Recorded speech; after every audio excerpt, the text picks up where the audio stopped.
Boa tarde, sejam muito bem-vindos a mais essa sessão Minhoca Imagem, uma sessão extraordinária, né, Edileide? A gente não estava com previsão de fazê-la, mas com um caso que vai deixar mais uma vez a gente com aquela sensação de quanto mais a gente estuda, mais a gente precisa aprender. Tudo bom, Edileide? Tudo bom. E mais a gente vê casos que a gente nunca tinha visto antes.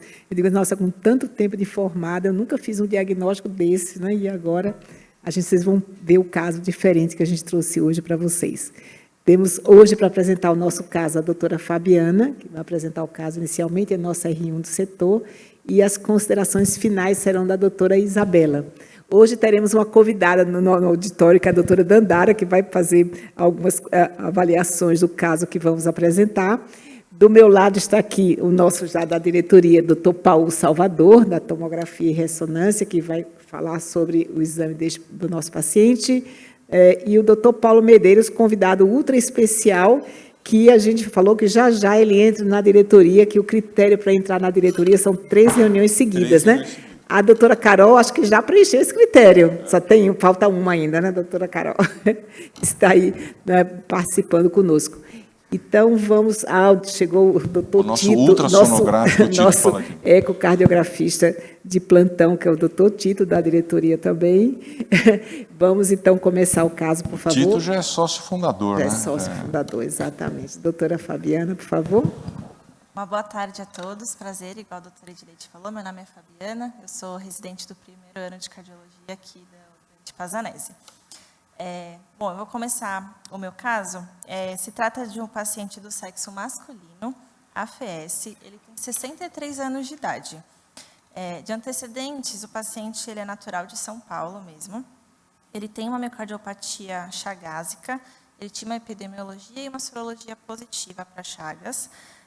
Tinha um histórico também de ter tido um BAV de segundo grau, tipo 2:1, onde, na ocasião, foi implantado um marca-passo definitivo lá em 1993.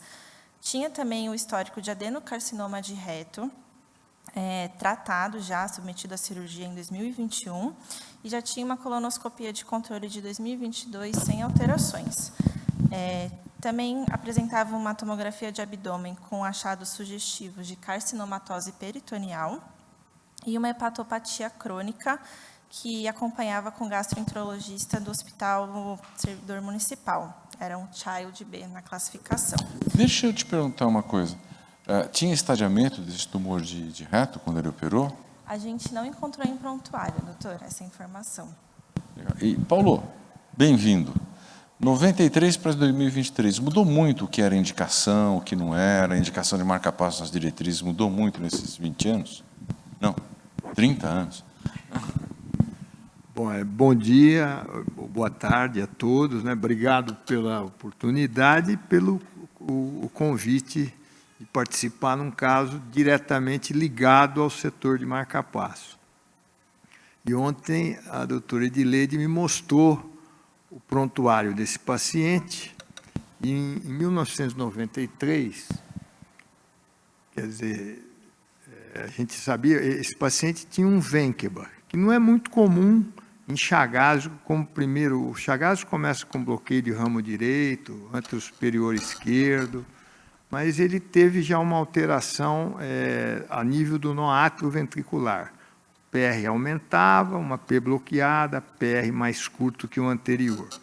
E esse Wenckebach, também chamado de Mobitus 1 ou tipo 1, bloqueio AV de segundo grau, ele evoluía com períodos de 2:1 fixo em vigília, você fazendo o eletro sem nenhuma medicação que atuasse no nó AV. Então, apesar dele ter referir tonturas, mas ser meio atípico, assim, quer dizer, não é um sintoma que pode confundir com outras causas, a gente optou por colocar, eu mesmo na discussão indiquei, eu tinha, assim, como pensamento, a diretriz sempre deixava meio o médico decidir, que um 2:1 fixo em adulto, em vigília, indicava marca-passo. Isso aí teve uma grande mudança em 2018, porque daí os americanos, o American College e o American Heart, eles publicaram algo comum, e ainda o Heart Rhythm, juntos, que BAV de segundo grau, tipo 1, que virou 2:1 fixo, sem sintoma ou oligossintomático, você não deve indicar marca-passo, você pode seguir. Então, hoje, eu não indicaria nesse paciente. E vocês vão ver na evolução, aí a gente volta a discutir disso.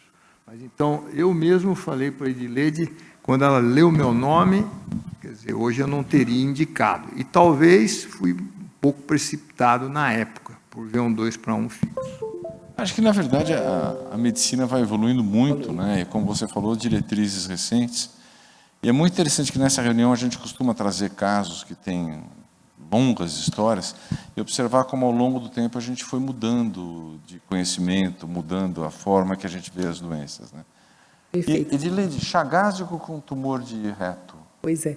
Só que, lembrando que a gente está com um probleminha técnico para a apresentação dos slides, né, para a gente reforçar o caso. É um paciente que hoje está com 63 anos de idade e que ele procurou o Dante aqui em 1993, com 32 anos de idade, dizendo ser chagásico, e a sorologia realmente confirmou, era positivo, ele era chagásico, e na ocasião ele tinha esse BAV de segundo grau, Morbus tipo 1, que era o Wenkman, mas foi considerado que era 2:1, um Wenkman extremo, e na época o doutor Paulo indicou um marca-passo para ele, né, que hoje ele não indicaria. Acho que, resumindo essa história.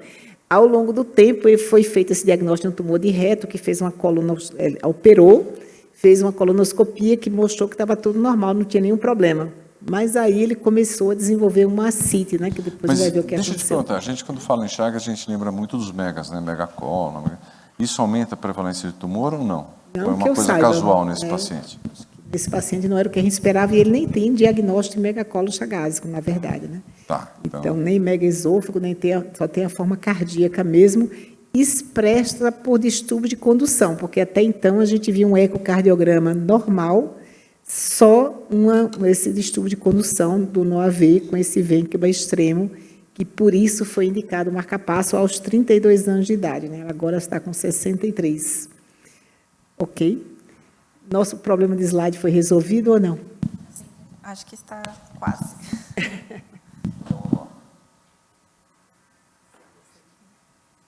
Slide, por favor, Rafael.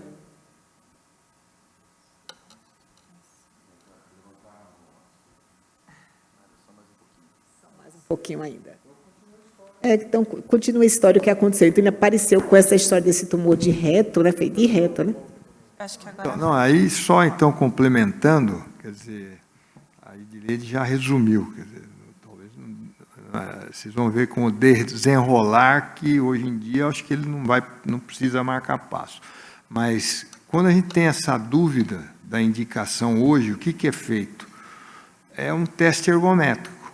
E daí, se a lesão no NOAV é muito importante, pode não melhorar, ou pode até piorar com o aumento da frequência. E se realmente melhora a condução, do 2:1, começa o esforço, ele volta o 1:1 e faz Wenkman só com frequências mais altas, por exemplo, aí você tem toda a segurança, é o que a gente faz, e daí segue clinicamente o paciente. Não se faz estudo eletrofisiológico para ver se a lesão do 2:1 é nodal ou His-Purkinje. Antigamente, às vezes, até se fazia isso, mas hoje o próprio estudo nos ensinou que quem tem esse tipo de eletro, mais de 90% dos casos, a lesão é no NOAV. Então, um teste já definiria a conduta que provavelmente era não colocar marca-passo. Perfeito. Vamos dar seguimento, então, à apresentação. Aqui vai para frente.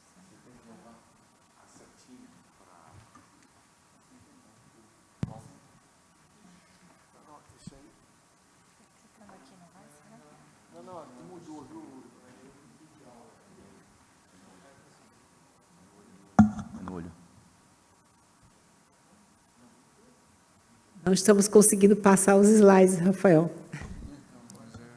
Uma equipe de 5 pessoas tentando passar o slide. Sem sucesso.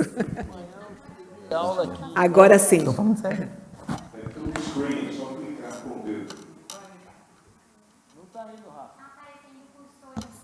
O touch está indo, só não está funcionando.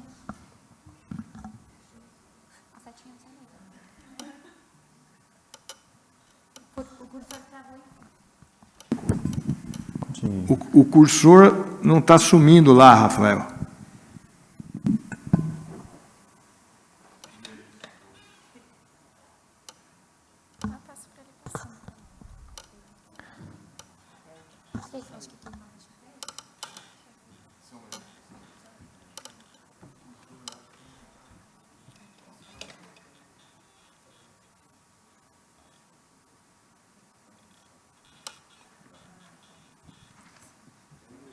Um resolveu o problema que 5 não resolveram, né? Bom, vamos lá. Esses são os antecedentes que eu comentei agora há pouco, dando continuidade. O paciente ele se apresentou em consulta conosco no início do mês de março, se referindo a dispneia aos esforços, classificado com uma classe funcional 3. Ele também se queixava de aumento de volume abdominal, caracterizado por uma ascite na ocasião, há 8 meses, mas que vinha piorando no último mês, principalmente após a redução da dose do diurético de alça que ele fazia uso.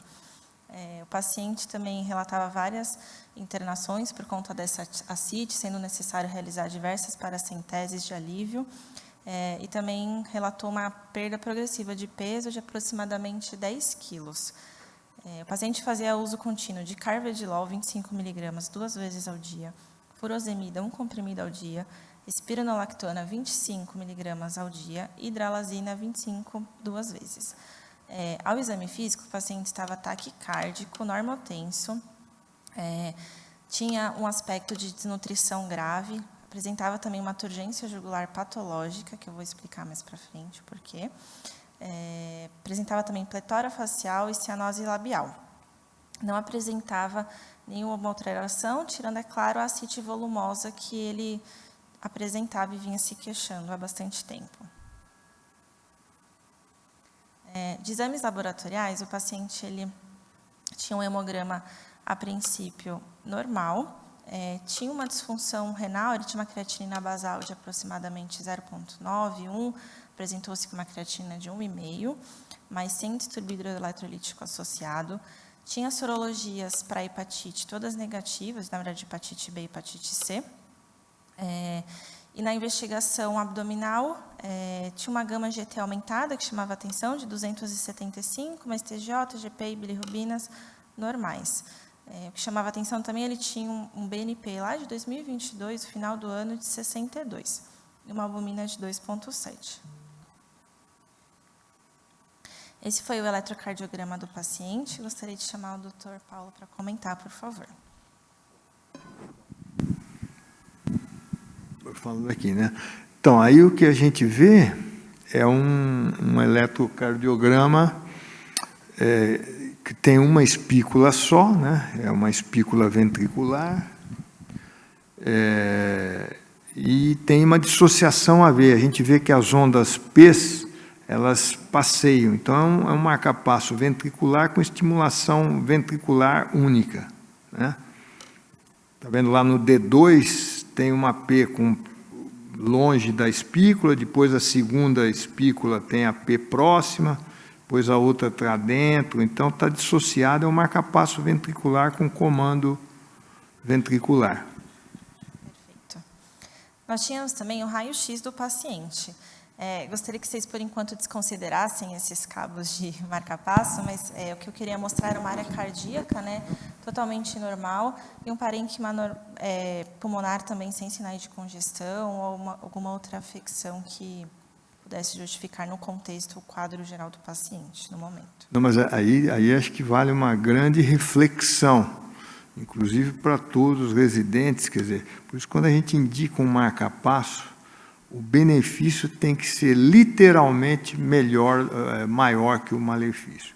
Você veja, esse doente tem 2 eletrodos abandonados, um no átrio direito e um aquele mais para baixo lá, que é o do ventrículo direito. E daí vocês veem um que está tenuemente, tem uma linhazinha, você tem ponteira aí?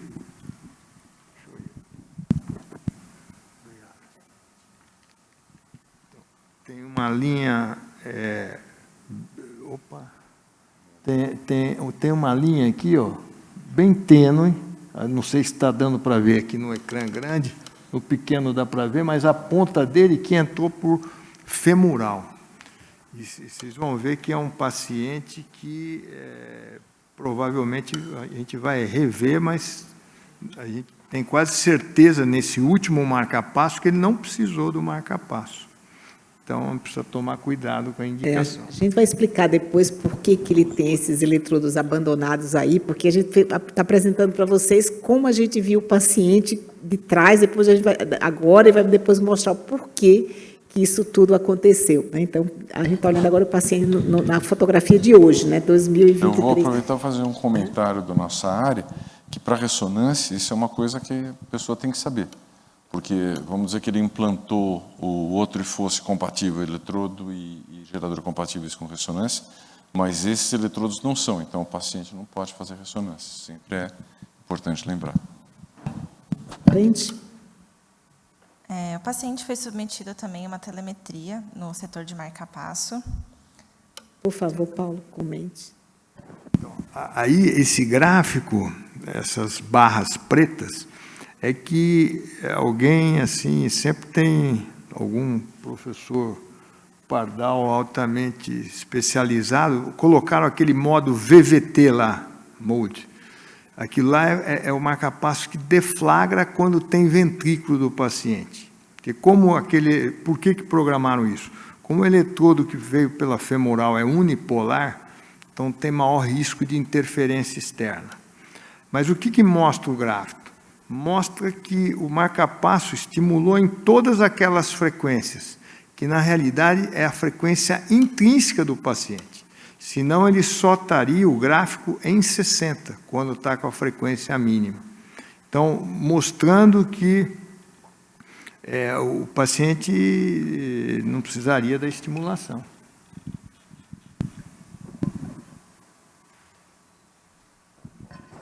Isso daí é inibição, isso aí seria a frequência atual dele com marca-passo inibido. Aquele S é que está sentindo o ventrículo, foi até o Fábio que está chegando aí que fez a programação. Então ele tem um ritmo sinusal com 75 de frequência, QRS estreito. Tudo. Perfeito, doutora, obrigada. Bom, o paciente foi submetido a um ecocardiograma. Gostaria de chamar o doutor Tito para comentar.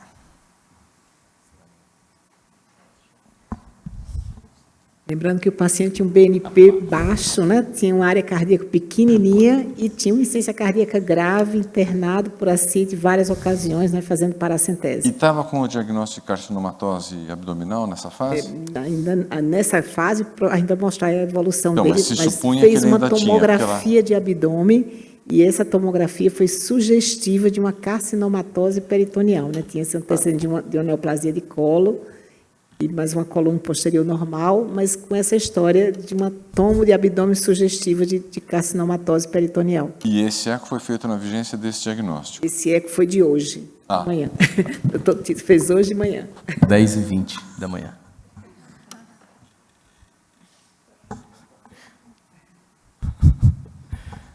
Bom, boa tarde a todos. Mais uma vez um prazer participar da Mioc-Imagem. Primeira imagem, parasternal eixo longo, como sempre, a gente começa aqui, ventrículo esquerdo aqui abaixo, ventrículo direito, válvula aórtica, válvula mitral, tanto válvula mitral quanto válvula aórtica sem nenhuma alteração significativa, fração de ejeção biventricular por essa imagem, aparentemente normal, e um movimento assincrônico do septo, provavelmente por causa do marca-passo. Aqui, fazendo um eixo curto, no nível da válvula mitral, a gente tem um folheto um pouquinho mais espessado do que é o comum, um pouco mais espessado do que é o comum, mas abertura e mobilidade preservadas, não tem prolapso, não tem nenhuma alteração estrutural significativa, o mesmo na via de saída aqui do ventrículo direito, das outras estruturas nessa imagem. Seguindo a avaliação pelo método triplanar, no eco tridimensional, então 4 câmaras, 3 e 2 câmaras, a gente vê aqui no 4 o cabo de marca-passo. Nem sempre é tão simples da gente isolar o cabo numa visão única, mas aqui deu para a gente ver ele bem lá perto do ápice do VD. A fração de ejeção, novamente, preservada, biventricular, nenhuma alteração segmentar, outra além desse movimento do septo. Fração de ejeção do ventrículo esquerdo aqui de 64%. Agora, análise dos fluxos, eu tenho uma insuficiência mitral mínima, não significativa, sem refluxo aórtico, sem gradiente aórtico também significativo, nenhum. Tem uma IT mínima, não foi encontrado PSAP nesse paciente, a gente também não vê um refluxo relacionado à retenção dos folhetos pelo cabo de marca-passo, isso é uma coisa comum também de se ver. Pelo eco a gente não conseguiu encontrar essa complicação, né, essa alteração. O que fica de mais interessante, no eco não tinha nada demais, a gente fazendo um subcostal, a gente vê que ele tem uma retenção, uma CIT significativa nesse paciente, tem bastante líquido, a gente consegue ver aqui no fígado essa imagem de líquido, essa camada, e de imagem bem reveladora, aqui é a cava, a gente consegue ver esse conteúdo aqui dentro da veia cava inferior, sugestiva de trombo, então aqui praticamente sem fluxo, um fluxo identificado aqui na borda, então uma cava trombosada na inferior. Só isso. Tito, não tinha pela tomo nenhum dos pelo ultrassom nenhum sinal de Chagas, né? Aquelas hipocinesias laterais, aneurisma de ponta, isso não. Então, é um caso de manifestação só elétrica mesmo, então. Aqui não consigo dizer nada. A gente não fez o strain do paciente, a janela era um pouco limitada. O strain ia ficar contaminado por causa dessa contratilidade pós-sistólica que dá no marca-passo, semelhante ao do bloqueio do ramo esquerdo. Então, por esses dois motivos, eu não consegui fazer o strain do paciente. Então, ele tem uma função ventricular absolutamente normal, né? Câmaras cardíacas, dimensões normais, só o septum com movimento paradoxal, não é isso? Isso. A gente acaba não chamando de função, porque precisava de outras análises para falar de função, mas a fração de ejeção absolutamente preservada. E agora vamos perguntar para a doutora Dandara o que ela acha desse, por que esse paciente está com essas CIT, né? Colocamos com essas hipóteses, insuficiência cardíaca, pode ser? Essa é a pergunta para a doutora Dandara. Você considera que esse paciente pode ter insuficiência cardíaca apesar do BNP baixo? Ou a causa da CIT é uma carcinomatose peritoneal? Ou ele tem uma obstrução venosa? Ou ele tem uma hepatopatia, que parece que esse foi o diagnóstico que rolou por algum tempo. O que você acha, doutora Dandara? Então, boa tarde. A hipótese da IC, eu fiquei um pouco... Não comprei muito essa ideia pelo BNP normal, o eco, né, tem uma função preservada. Inicialmente eu tinha pensado ser pela carcinomatose peritoneal, mas o paciente no exame físico ele também tinha pletora, tinha cianose, e no eco foi vista essa obstrução, né? Então eu tenderia a trombose. Então eu tenderia mais a pensar numa obstrução mesmo, né? Não sei se foi estudado o líquido acídico para ver mais essa questão da hepatopatia, se fez algum estudo, né, do líquido para a gente para pensar um pouco mais nessa hipótese, mas eu acho que eu ficaria mais com a questão da obstrução. Excelente, doutora Dandara. Deixa eu te perguntar uma coisa, com esse eco você ficaria confortável em excluir a insuficiência cardíaca direita? Pois é, a única explicação que eu poderia ter com a função normal, com câmaras normais, seria uma pericardite constrictiva nesse paciente. Mas a gente esperaria o contrário do que ele tem, seria um septo e uma hipermobilidade, né, com aquele movimento, aquele bounce septal, por conta dos sinais de interdependência ventricular, que o movimento paradoxal do septo é o oposto disso, o septo fica com aparência de parada, não é isso, doutor Tito? Se fosse uma pericardite, tenderia o septo a ter uma movimentação maior. Isso, tem uma exacerbação desse movimento do septo, varia muito com a inspiração e com a expiração. Na inspiração a gente aumenta nas câmaras direitas, né, na expiração na esquerda. E aí o movimento, na teoria, maior do que 20% de deslocamento, a gente diria que é um septobálsamo e tem esse encontro aí. Então, ou o paciente tem insuficiência cardíaca por fração de ejeção reduzida, que está excluído no caso dele que tem uma fração de ejeção normal, ou por uma hipodiastolia, que a gente esperaria que crescessem os átrios, né? Já que o ventrículo não está recebendo adequadamente volume, deveria ter um aumento de átrio, que a pericardite constrictiva poderia até não acontecer muito, porque haveria uma compressão extrínseca que poderia acontecer também no átrio. Então, nesse paciente, eu acho que não é possível, nem até uma obstrução por tumor, comprimido do coração, não seria possível, já que não tem uma dilatação de cava, não tem sinais de hipertensão pulmonar. Eu acho que, concordo com a Dandara, a insuficiência cardíaca é impossível. Não, mas eu estou meio magoado, porque o doutor Tito falou que tinha trombo na veia cava e convenceu vocês duas. Vocês tinham um diagnóstico de tomografia que vocês estavam acreditando e a doutora Dandara te induziu a duvidar do diagnóstico da tomografia. Carcinomatose Por que peritoneal. vocês excluíram, então? E aí, como é que fica esse diagnóstico? Você acha que a tomografia pode ter errado? O que você acha que pode ter acontecido? Eu acho, possível ainda, não, acho que não dá para afastar esse diagnóstico de jeito nenhum, né? Então, tem essa possibilidade pela frente. Mas a gente já viu pelo raio-x que ele tem um eletrodo de marca-passo subindo pela veia cava inferior, né, que poderia estar causando uma síndrome de veia cava inferior, que eu nunca tinha visto, mas acho que seria uma possibilidade a ser descartada. Mas acho que a carcinomatose não dá para descartar completamente, não. O que você acha, Paulo? Com certeza, precisa investigar, já que foi comentado, estudar o líquido, e tem características que chamam já atenção também, né? Fica pensando no exame físico, chama atenção uma plétora também, membros superiores. Então, será que também tem uma trombose em vasos superiores, por conta de ter tantos eletrodos? A gente sabe muito bem que quanto mais material dentro, também favorece eventos trombóticos. Então, eu acho que precisa sim, com certeza, não afasta o câncer, mas também uma síndrome veia cava superior e inferior agora, né? Cava superior, acho que a gente já tinha quase certeza por conta dos eletrodos que não foi possível passar para o lado direito, o lado esquerdo, não sei, acho que o esquerdo. Mas não justificaria essa clínica de ascite que o paciente tem. Isso aí não dá para a gente descartar. Esse sinal de trombose veia cava, o doutor Tito deu hoje de manhã. Até então, a gente não tinha esse diagnóstico. O eco foi de hoje de manhã, o diagnóstico é do passado ainda, né? Mas falando em tempo, quanto tempo ele tinha esse diagnóstico de carcinomatose peritoneal? Doutor, quanto tempo tem a tomografia de abdômen? A tomo dele era recente, não era tão antiga assim. Talvez 1 ou 2 anos, talvez, né? Sei que aí ele começou a ser acompanhado pelo gastro, e o gastro dizia, não é nada do fígado, é do coração. Eu passei na hora de ficar bravo, o nosso médico falou que não é do fígado, é do coração. E ficava o jogo de empurra para lá e para cá, um dizendo, a gente dizia, não é insuficiência cardíaca, ele dizia, não é hepatopatia. E aí, quem vai resolver o problema do paciente? Perfeito.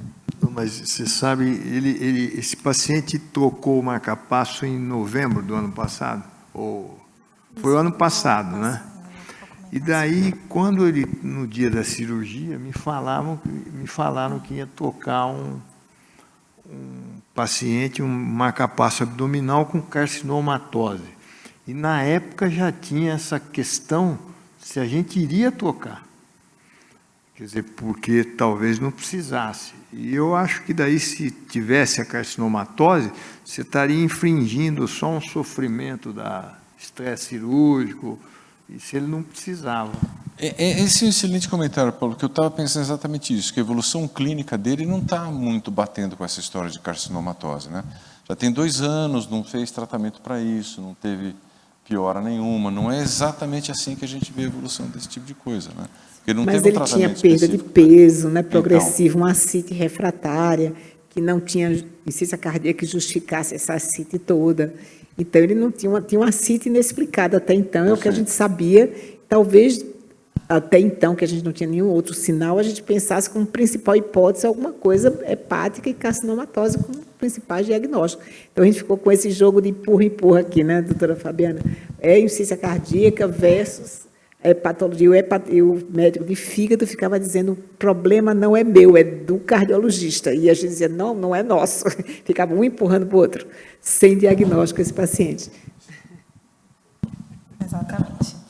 Bom, dando seguimento ao caso, é muito importante para a gente entender um pouco mais o diagnóstico do paciente e tentar entender mais da história clínica dele, a gente olhar para trás e ver o passado dele realmente, para a gente chegar ao momento atual e tentar fazer um diagnóstico mais certeiro. Bom, o paciente iniciou o acompanhamento aqui no Dante Pazanese com 32 anos, como a doutora Edileide havia comentado, num contexto de investigação de doença de Chagas. Ele tinha um quadro de constipação intestinal, tinha cansaço aos esforços e palpitações ocasionais. E também se referia de tonturas, mas negava síncope e lipotímias na ocasião. Na época, né, então, ele tinha o BAV de 2º grau, Malbits tipo 1, 2:1 fixo, tinha um raio-x com uma área cardíaca normal, que a gente vê que se mantém até os dias atuais, teste ergométrico sem alterações sugestivas de isquemia, e tinha o Holter, que além do BAV 2:1, também tinha um BAV de 1º grau, e um ritmo sinusal alternando com ritmo idioventricular acelerado. Como eu havia comentado, então, né, esse marca-passo foi instalado inicialmente em 1993, Em 2001, por uma diminuição progressiva da impedância ventricular e aumento de limiares, foi orientada a realizar a troca do gerador e implante de novo eletrodo. Só que isso não foi possível pelos sítios habituais, já que foi observado no centro cirúrgico uma oclusão das 2 veias subclávias, sendo então optado por fazer o sítio de punção via femoral. Quer comentar essa estimulação da loja unipolar? A doutora Fabiana me perguntou, eu não soube responder o que é isso. Doutor Não, Paulo. então, bom, vocês veem aí que já na parte clínica, já os sintomas são meio duvidosos, né? Então, só para chamar que hoje em dia a gente seria muito mais cuidadoso, seguramente. Depois, pelas alterações eletrocardiográficas, aquilo que a gente já discutiu, faria teste ou eventualmente aceitaria isso hoje. Literalmente, mesmo se tivesse já 70 anos. E a gente tem visto o residente R2 que passa lá, quando vocês passarem, que a gente vai acompanhando o paciente. Depois vocês veem, daí 2001, eu já não vou fazer crítica, porque o que acontece? Aí o negócio de decisão compartilhada, vocês plantar um marca-passo, em quem já está um tempo com o marca-passo, é uma coisa complexa, tem que ser compartilhado, a não ser quando tem um problema igual está tendo agora. Então, daí, a pessoa vai deu problema com os eletrodos, que a pessoa é jovem, então faz exercício, movimenta, fratura mais. É o que acontece com um jovem com estimulação definitiva. Aí foram ver, já estava entupido em cima. Pode ser até uma tendência dele, que devemos estudar, da parte hematológica. Aí foi pela via femoral, né? A via femoral tem uma chance enorme de infecção, porque é bem na virilha, uma região, literalmente, que tem uma contaminação muito fácil. Mas a discussão é essa. Eu teria uma pergunta para o Edilete. Por tudo isso aí, pode ser que ele não tenha o Chagas? Pode dar um falso positivo ou não? Nunca, jamais. Não. E não teria outra causa para essa subcondição, mas ele repetiu, tinha serologia de fora e repetiu aqui conosco, francamente positiva. Chagásico ele é. Se é a causa do BAV, é outra história, mas ele é chagásico. Perfeito. Bom, então, em 2001 foi realizada essa troca do gerador.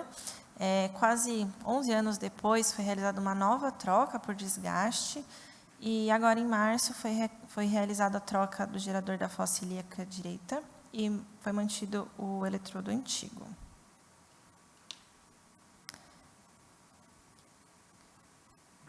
O paciente foi submetido a uma tomografia de abdômen. Doutor Paulo. E gostaria de chamar o Dr. Paulo para comentar, por favor.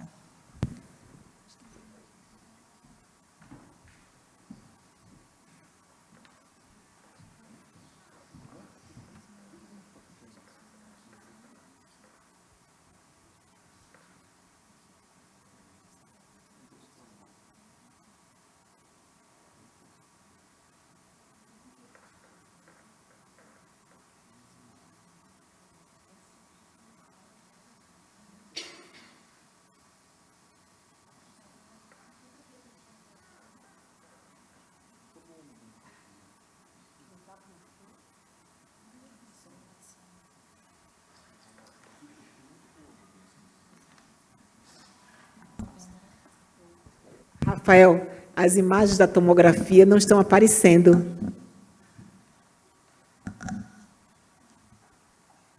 Um momento, vão aparecer. As imagens da tomografia do Dr. Paulo ficaram belíssimas, a gente não pode dispensá-las, não. Ficaram muito bacanas.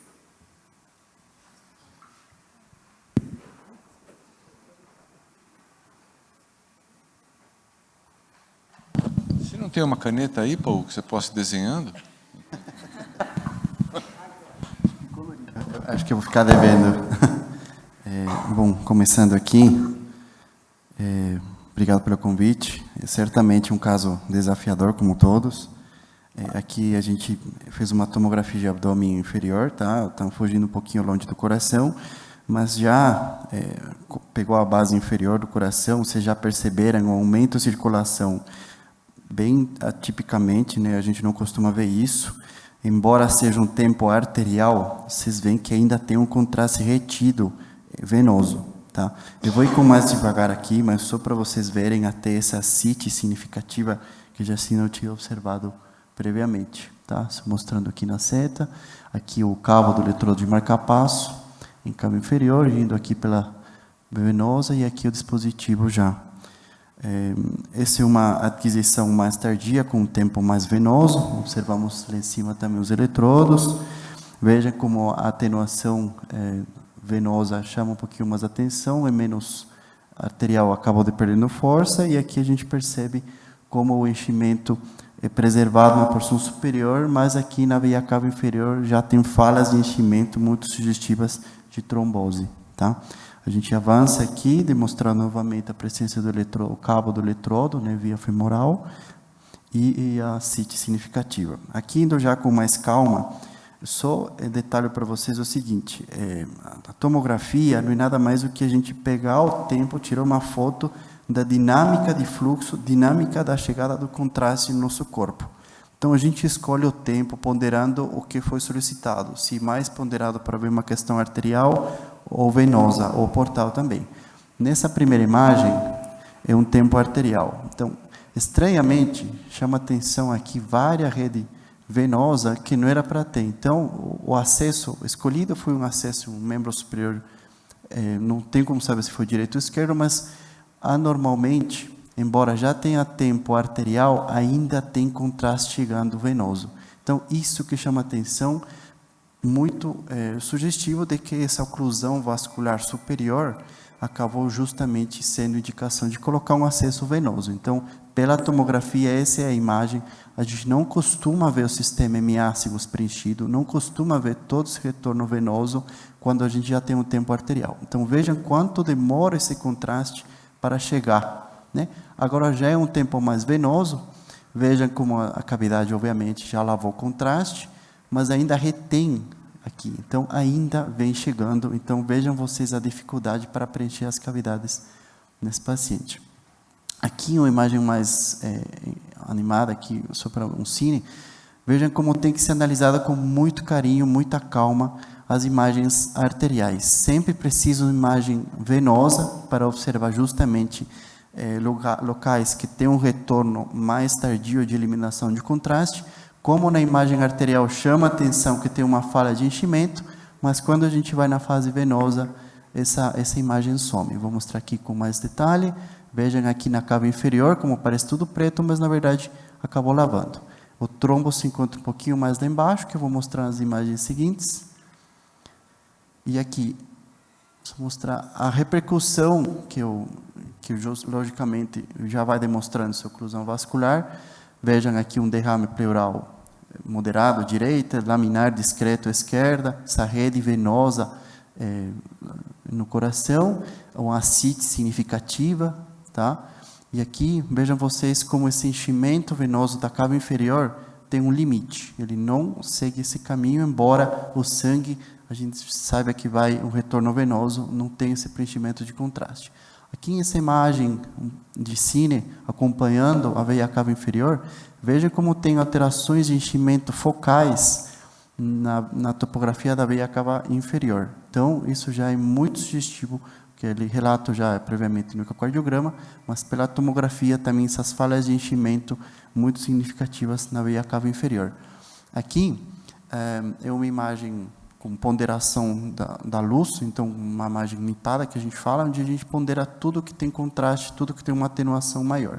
Então vejam aqui o dispositivo do marca-passo, o cabo, e vejam como o retorno aqui acaba sendo até por outro caminho e não o retorno venoso normal, sugestivo muito de uma trombose. Aqui é uma imagem colorida demonstrando aqui o limite na veia cava inferior, como o cabo bem, mas não tem mais fluxo. Aqui uma imagem mais, chamou mais atenção, que só tem o cabo, não dá para ver o fluxo. Aqui imagens mais coloridas, eu lembrei muito a frase do Dr. Paulo, porque ele falou uma coisa muito interessante. Os cabos femoral, além desse processo mais infeccioso, né, femoral, olhem quanto trajeto do cabo, né, por isso que é mais suscetível à interferência. Então vejam vocês todo o caminho que o cabo segue desde a localização da loja até a sende femoral e chega lá na cavidade direita. Então, é muito interessante isso. Então, aqui em imagens laterais, só para vocês notarem a localização aqui, e vou mostrar umas imagens, renderizações volumétricas. Obrigado pelo Dr. Ibrahim também, senão não teria feito tanto sucesso aqui. Então, percebam vocês como aqui em questão venosa, não temos aqui enchimento na cava inferior, né? Aqui imagens coloridas aqui, e aqui eu ponderei o retorno venoso para demonstrar com mais facilidade. Então, aqui, câmeras direitas, veia cava inferior, que temos a veia renal esquerda, a veia renal direita, e aqui encontramos essa limitação muito sugestivo já da falha de enchimento, de uma trombose que a gente tinha observado também no ecocardiograma, e aqui o cabo com o eletrodo e o dispositivo eletrônico implantável. Então, isso queria mostrar a visão da tomografia, que a gente observa também a repercussão clínica, né, a ascite, e também essa falha de enchimento muito sugestiva.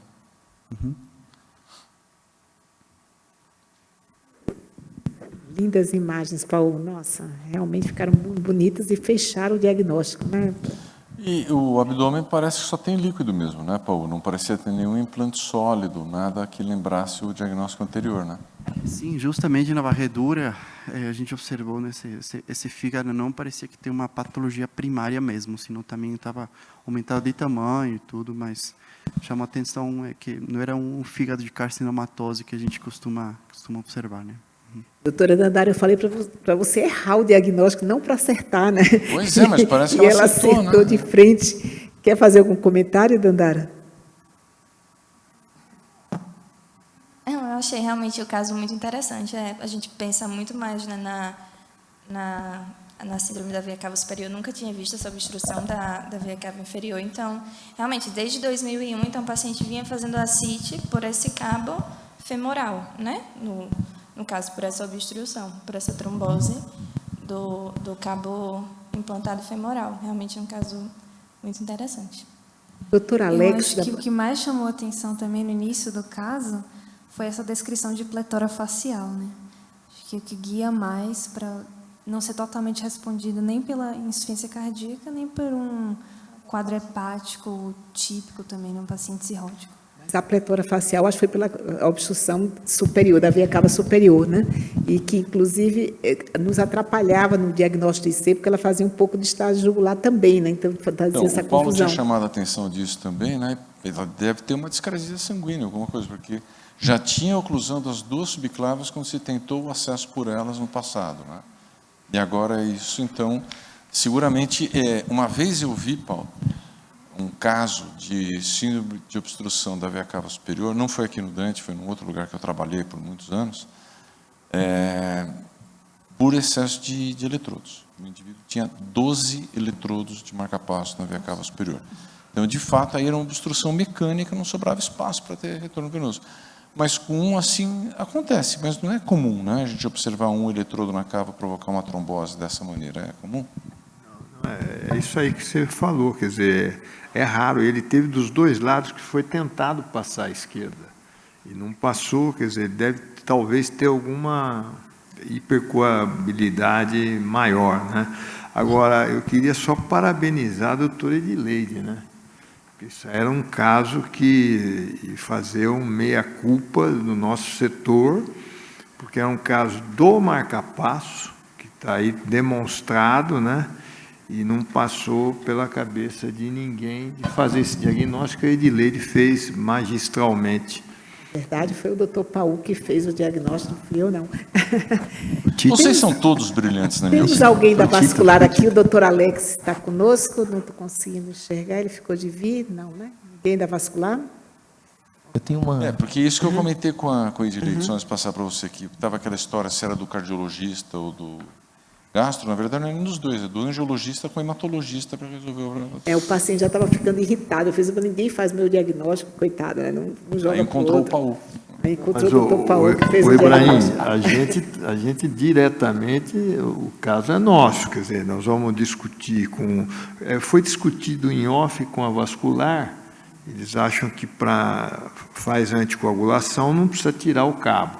E agora você já deu uma outra opção do Dr. Cambara. Então, a opinião da vascular era anticoagulação por 3 meses. Eles acham que 30% dos pacientes desfazem esse trombo, né, com anticoagulação.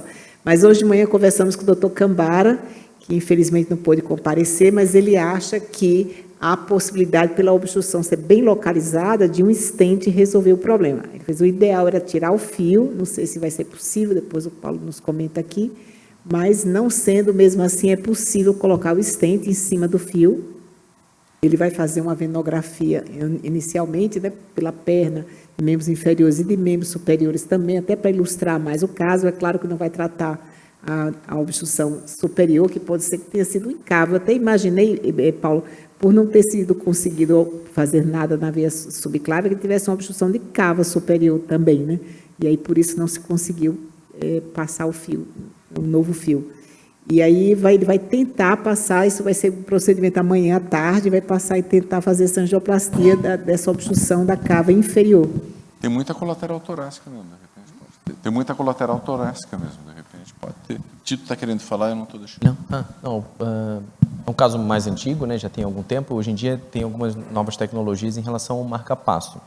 Queria perguntar para o Dr. Paulo se, por exemplo, paciente que tem essa trombose já superior ou na subclávia, os acessos são difíceis e esse grau de infecção que a gente sabe que tem nessa região mais baixa, se tem indicação de fazer esses epicárdicos ou algum desses dispositivos que a gente libera dentro da cavidade e faz à distância o controle de frequência, como funciona? Teria indicação, Dr. Paulo? A indicação é a mesma? O acesso é semelhante?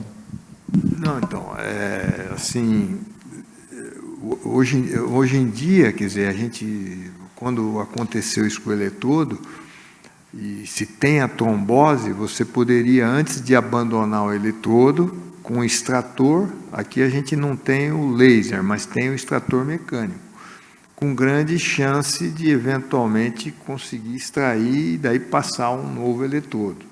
Tá? Isso é uma coisa. Nessa linha aí, eu acho que a extração de femoral, só para... mesmo com o extrator, tem uma incidência de você não conseguir tirar. Então, eu acho que a gente tem que esgotar não só, quer dizer, colocar o stent e a anticoagulação. Daí discutir, porque às vezes você entra para tirar com o extrator, e mesmo às vezes com laser, quem tem laser, que é um custo muito grande que o SUS não paga, mesmo no INCOR, daí é só convênio ou particular, está entendendo? Você não conseguir tirar, daí você deixa um eletrodo abandonado e daí o problema da trombose continua lá. O que você falou é de você colocar um leadless, né? Quer dizer, um marca-passo sem eletrodo. Então, mas você veja, a literatura fala que é para quem tem dificuldade de acesso, mas você, para colocar o leadless, é uma cápsula, tal, tipo um pendrive pequeno, assim, você tem que acessar o coração, está entendendo? A outra possibilidade seria um epimiocárdico. Mas hoje a gente discutiu, e o Fábio está lá no setor, que esse caso tinha que todo o setor ter opinado quando viu essa CIT, já na cirurgia de troca. Isso passou, não foi opinado. Assim, às vezes, só com um staff, pode ser comigo, não deve tomar uma decisão radical, porque você pode, na hora, correria ou está errado, está certo? Então, a gente agora fez uma discussão mais ampla, de o que ele vai fazer. Ele já programou o marca-passo, quer dizer, nós vamos colocar um router, não sei se vai ser hoje ou amanhã, vamos ver esse paciente, quando ele melhorar, faz um teste ergométrico, porque a opção mais plausível, o leadless, também o SUS não paga, sabe? Aqui, então, e é um preço mais de R$100 mil, aí alguém teria que pagar isso aí.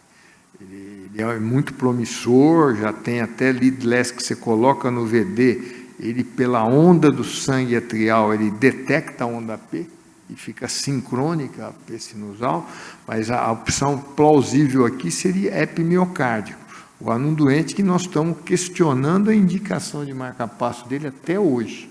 Aí, com uma complicação dessa, se puder preservar, ele vai ficar mais seguro com esse marca-passo lá só de backup. Agora, se não puder, tem que discutir se a gente vai mandar abrir o epicardio. Está entendendo? Vamos então às considerações, doutora Isabela, por favor. Então, boa tarde. Meu nome é Isabela, sou residente do Sírio-Libanês. Estou rodando agora com a doutora Edileide de miocárdio. Obrigada por me receberem. Eu vou falar mais um pouquinho, na verdade, sobre a CIT, porque inicialmente nosso paciente tinha uma CIT a esclarecer. E talvez a gente não lembre tanto, né, tão detalhadamente da CIT depois de, né, muito se especializar, então a gente veio dar uma relembradinha, bem simples. Então, a CIT pode começar com que justamente o paciente tinha uma distensão abdominal progressiva, um ganho de peso, pode gerar dispneia simplesmente pela própria CIT, uma sensação de plenitude, de saciedade, e essa dor e um peso abdominal, né, um desconforto abdominal. Lembrando que o curso do tempo, né, no qual a distensão vai se estabelecer e também os demais sintomas que o paciente vai apresentar vão depender da etiologia dessa CIT. Então, o quadro básico é esse, e aí os floreios aí vêm de cada etiologia. No caso do nosso paciente, foi uma instalação bastante insidiosa, né, da CIT, piorando ao longo do tempo, o que até sugere o diagnóstico que ele, no fim, acabou tendo. Bom, no exame físico, o achado mais útil para a gente identificar a CIT, principalmente no paciente um pouco mais obeso, que é difícil a gente dizer se aquele volume abdominal é líquido ou não, é a maciçez do flanco. Então, o flanco tende a ser maciço e essa maciçez pode ser móvel. Então, percutir o flanco do paciente que a gente está em dúvida se tem ou não a CIT. No exame físico, isso é o padrão ouro, digamos assim. Mas é muito interessante e necessário, às vezes, a gente complementar essa avaliação com ultrassom, que seria o exame com melhor custo-benefício, mais amplamente acessível e que é excelente para identificar a CIT. O paciente que tem derrame pleural, ele costuma também ser geralmente maior à direita, o que pode até confundir, às vezes, o diagnóstico de um paciente com dispneia, ascite e derrame pleural. Então, falando do diagnóstico, a gente, como eu falei, né, tem que confirmar a presença de ascite e procurar evidências de cirrose nesse paciente ou de malignidade, diante de uma ascite ainda a esclarecer. Então, o exame mais custo-efetivo é o ultrassom do abdômen total, para a gente avaliar fígado, avaliar, muitas vezes, implante peritoneal, a gente consegue sugerir, talvez, e também para avaliar a presença mesmo de ascite, né? E volume também, poder quantificar essa ascite em leve, moderada ou grave. E aí, a paracentese é o que se faz de mais importante na avaliação inicial, é fundamental para determinar a causa e para determinar uma complicação frequente e muito letal, que é a PBE, né? Peritonite bacteriana espontânea. Em pacientes que têm PBE, a mortalidade aumenta 3,3% por hora de atraso na realização de uma paracentese. Então, se esse paciente tivesse chegado com uma ascite infectada, a gente teria que ter agido logo para fazer esse diagnóstico de paracentese, com a paracentese, né, e tratar. As indicações, então, para a gente fazer uma paracentese num paciente com ascite é ele ter, inicialmente, uma ascite que é primeira apresentação, né, uma ascite nova. Cada vez que ele vier em admissão no hospital com uma nova ascite, se ele tiver com uma deteriorização clínica e piorando o quadro clínico, alguma anormalidade laboratorial que faça a gente pensar em infecção, justamente pela PBE, ou se ele tiver sangramento gastrointestinal. A paracentese é um procedimento muito simples, realizado à beira-leito. A gente traça uma linha imaginária aí da crice ilíaca anterior até a cicatriz umbilical e a gente tende a fazer a perfuraçãozinha, né, a punção, no terço médio aqui, inferior, do médio para o inferior. E as complicações são pouco frequentes, né? E a maior complicação é vazamento do líquido acítico, aquele orifício ficar vazando. Hemorragia não é uma complicação muito frequente, mas é a que a gente mais teme, né? Então, é legal falar que não há uma contraindicação formal para paracentese e que discrasia sanguínea não contraindica paracentese. Inclusive, é bem raro o paciente sangrar e ter complicação pela paracentese em si. E aí, com isso, a gente vai tentar determinar a causa da ascite, principalmente baseado nos exames que a gente viu até agora. Cirrose, 81% dos pacientes com ascite é por cirrose, câncer, 10% e IC, 3%. Então, são os 3 principais diagnósticos mais frequentes num paciente com ascite. Para a gente tentar determinar a causa, tem 2 perguntas importantes. Esse fluido está infectado? Tem hipertensão portal? Para a gente fazer esse diagnóstico é mesmo com a paracentese. Então, testes iniciais para a gente saber onde nosso paciente está inserido. A avaliação da aparência do líquido acítico, então, fizemos a punção da paracentese. Qual é a aparência do meu líquido? É um líquido turvo, leitoso? É um líquido sanguinolento? É um líquido transparente? Isso já leva a gente para seguir um fluxograma de raciocínio baseado numa etiologia mais provável. É importante a gente calcular o GASA do paciente, o gradiente albumina soro acite, então fazer a albumina do soro subtrair da albumina da acite, e isso vai dar o gradiente para a gente. E ver contagem de células e diferencial no líquido acítico, concentração de proteínas no líquido acítico. Falando do GASA rapidamente, esse cálculo sugere a etiologia, ele é feito, na verdade, para a gente determinar tem hipertensão portal ou não tem hipertensão portal. Se ele tiver maior ou igual a 1,1, com 97% de precisão, a gente vai dizer que esse paciente tem hipertensão portal. E as principais etiologias são aí cirrose, hepatite alcoólica, IC entra aí, se ele tiver metástase hepática vai entrar também aí, pericardite constritiva, como a doutora falou, entra aí, síndrome de Budd-Chiari, que pode ser que esse paciente até tenha, né, por uma obstrução aí de todos os vasos da circulação esplâncnica. Trombose da veia porta e uma fibrose idiopática da veia porta. Então, todos vão entrar aí em causas de pacientes com ascite e hipertensão portal. O restante vai ficar mais, a gente fala mais de doenças peritoneais. Então, uma carcinomatose peritoneal até entraria mais aqui no não ter hipertensão portal, né? Ter um GASA baixo. E aí, para a gente ver a contagem de células, eu acho só interessante a gente aqui, que vai atender muito o nosso... A gente fica enviesado, né? Porque a gente vai ver muito mais pacientes com IC com ascite do que com cirrose com ascite. Então, como as 2 causas geram um aumento do GASA, para a gente tentar diferenciar IC ou cirrose, a gente tem que fazer a contagem de proteínas no líquido. Se essas proteínas totais forem maior ou igual a 2,5, a gente tende a achar que essa ascite é decorrente da IC. Se for menor do que 2,5, a gente tende a culpar a cirrose. E é isso. Essa avaliação básica da ascite. E era só isso. Obrigada.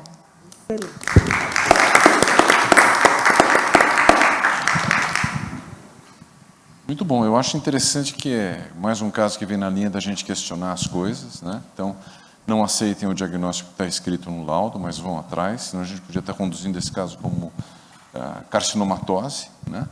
E a gente aprende que outras coisas acontecem, às vezes o que a gente faz tem consequências diferentes daquilo que a gente gostaria que tivesse. Principalmente nesse caso, eu acho que fica a lição também da gente pensar que possa ter alguma alteração sanguínea, né? Porque ele já tinha essa oclusão de veia cava, ou talvez subclávias no passado, a gente precisa investigar também. Acho que foi outro dia que a gente aprendeu muito, né, Edileide? Eu queria muito já trazer o caso com a resolução terapêutica para esse paciente, né? Infelizmente, o exame só vai ser feito amanhã, a venografia e provável implante de um stent, mas a gente vai ficar muito feliz de saber que ajudou, né? Fazer só o diagnóstico não resolve, a gente tem que ir em frente e tentar resolver o problema do paciente, que, aliás, é um problema criado por a gente. Então, nós precisamos resolver e ir até o final, né? Tentar ajudar o paciente. Mas eu continuo achando que vocês são todos brilhantes, assim como as residentes foram muito bem na apresentação. Nossa, e a imagem aqui foi fundamental. A segunda imagem, a primeira eu acho que nos atrapalhou, a história da carcinomatose, que a imagem foi fundamental? mas a segunda foi fundamental, imagens muito bonitas, parabéns, Ibrahim, parabéns, Raul. E obrigada pela presença de todos. Né? É isso aí, terça-feira tem mais Mioc-Imagem, Mioc-Imagem, que vai ser muito melhor que essa, porque eu vou estar ausente. Então, eu vejo todo mundo aqui 15 dias.